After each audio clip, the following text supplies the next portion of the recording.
સભામાં ભાજપ, કોંગ્રેસ, બાપ પાર્ટી અને અન્ય સંગઠનોમાંથી ઘણા આગેવાનો પણ આમ આદમી પાર્ટીમાં જોડાયા છે. એમનું અમે સહર્ષ સ્વાગત કરીએ છીએ.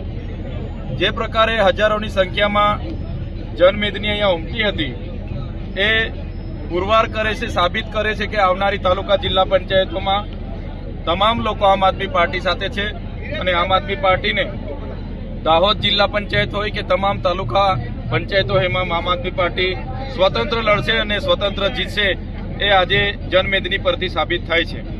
અમારી અગાઉ જે સભા હતી સરવાઈ ગ્રાઉન્ડ ખાતે, તો ત્યાંના સરપંચને ભાજપના ધારાસભ્ય અને સાંસદ દ્વારા ડરાવવામાં આવ્યા અને દબાણો ઉભા કરીને એમણે અચાનક ગઈકાલે, અગાઉ તો એમણે સહમતિ આપી અને ગઈકાલે અચાનક જ કાયદો વ્યવસ્થા જળવાશે એમ કરીને અમારી સભા ન થવાનું કારણ દર્શાવી આપ્યું.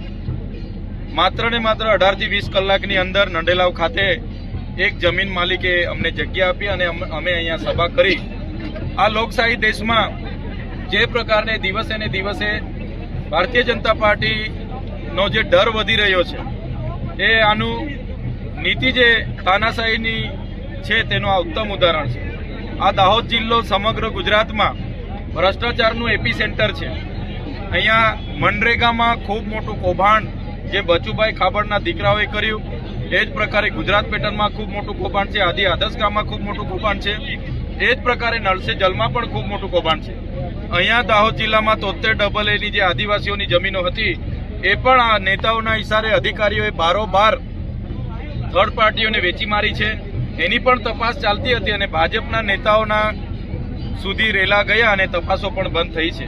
ત્યારે આમ આદમી પાર્ટી આવનારા દિવસોમાં એમના કૌભાંડો ઉજાગર કરવાનું કામ પણ કરશે અને સાથે સાથે જ્યાં પણ આ ભાજપના નેતાઓ આદિવાસી સમાજને ગેરમાર્ગે દોરવાનું કામ કરશે, આદિવાસી સમાજને ડરાવવાનું કામ કરશે, તેની સામે આમ આદમી પાર્ટી પૂરી મક્કમતાથી લડશે અને લડવા માટે અમે કટિબદ્ધ છે.